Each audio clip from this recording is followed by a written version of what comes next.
Hello, ladies and gentlemen. My name is Mings. I'm Mecha.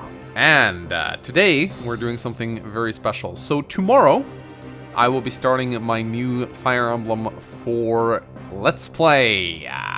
Oh yeah. Yeah, the reason why I've decided on Fire Emblem 4 is... It's the best game.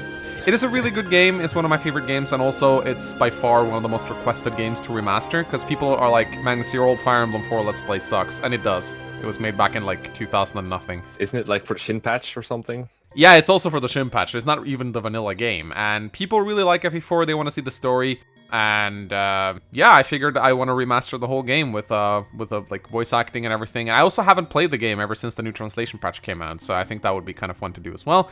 So it will be kind of similar to the FE7 remastered walkthrough. Oh god, that was terrible. Yeah, I know, right? It's gonna be great. Now, in addition to doing the whole game, voice acting, ranking, all that good shit, we're also going to be doing a ranked run. This is something that I wanted to do for a very long time. So the reason why I want to make a separate video explaining rankings is because I don't want to start off my Let's Play talking about rankings for 15 minutes. Yeah, I wouldn't want a video to start with like 10 minutes of talking. No, that would be bad. Yeah. It's gonna be enough talking already, am I right? So new players who tune in, they may not want to hear about rankings. So instead, I'm making this separate video, and I'm just gonna say if you want to like have the ranking system explained to you, just go watch this video instead. That way, we don't have to spend any time on it when we start up our Fire Emblem 4 Let's Play. Genius. Yeah, genius. So, Fire Emblem 4 rankings. There are 4 in total. Tactics, experience, survival, and combat. And the 2 last ones are, we'll get to them first. So let's do the easy ones first. Tactics. Oh, you think these are easy? They're not. This is gonna be tough.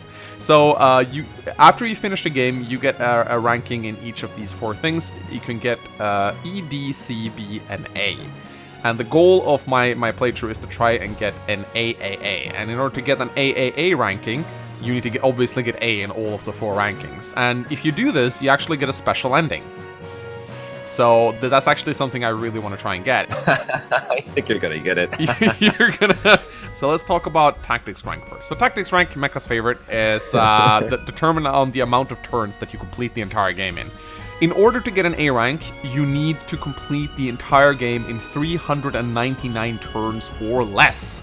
Now, this... there are in total, in Fire Emblem 4, there are in total 12 chapters. There's the prologue, the epilogue, and 10 chapters in between. Yes. So in order to get, to complete it in this time, I calculated it's roughly about 30 turns per map. Roughly. Yeah.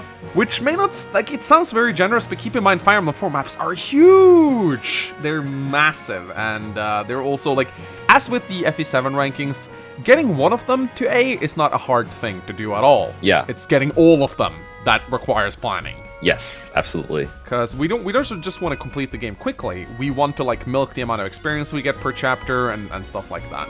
So yeah, complete each chapter in about 30 turns. Then we should be good.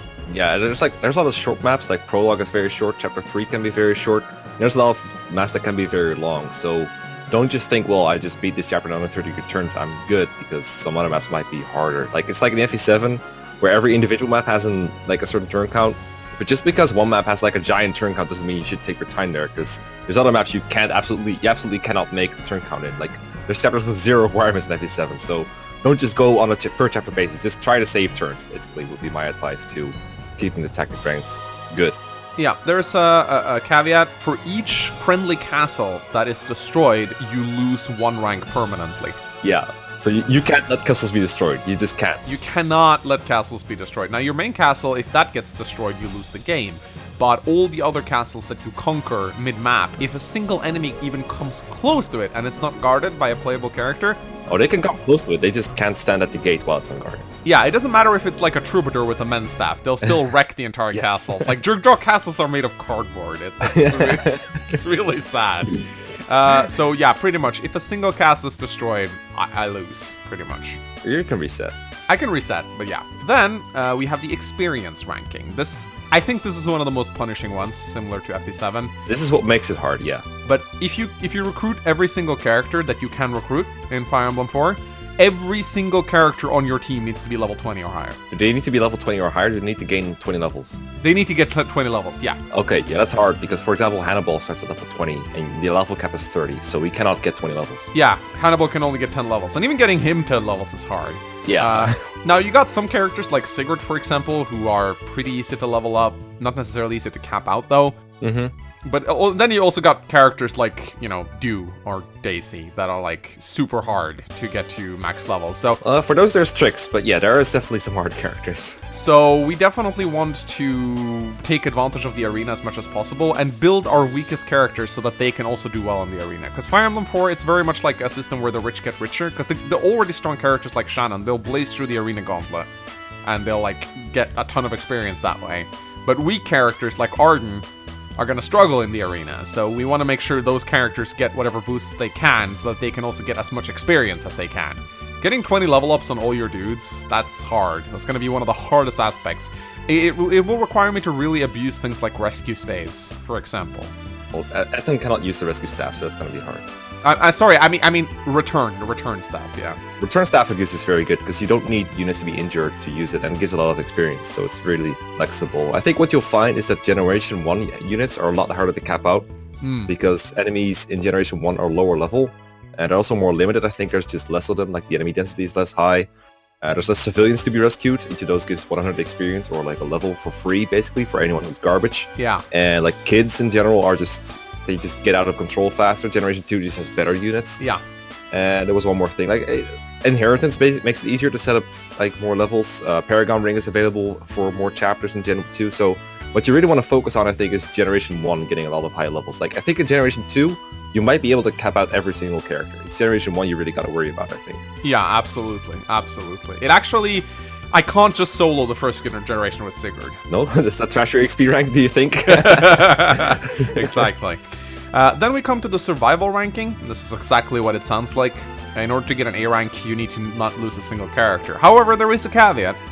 In Fire Emblem 4, you get this amazing little staff called the Valkyrie staff. Joins on a character called Claude in the first generation. I think he joins in chapter 3. You can recognize him by the fact that he's upside down. Funny. Now, the Valkyrie staff allows you to resurrect a unit. It has one use, it costs 30,000 to repair, and this actually circumvents the survival rank. So even if you lose characters, you can use the Valkyrie staff to get them back, and you'll still get an A rank survival rating if you have 0 characters dead at the end of the generation. This also includes characters that, like, for example, if you kill Ira in the first generation, I'm still gonna get an A rank survival rating at the end of it. Assuming no one else dies, which is a very bold assumption in the Max Left play, but... Yeah, but pretty much I gotta keep everyone alive, but I can use the Valkyrie staff to resurrect them if they die. Yeah. Not so for the combat rating. This is... So, this is a rating that I scoffed a lot at when I read it first out, because it's... On paper, it's the same as the survival ranking. You cannot lose more than 0 to 3 characters throughout an entire run to get an A rank. Now, what does this mean?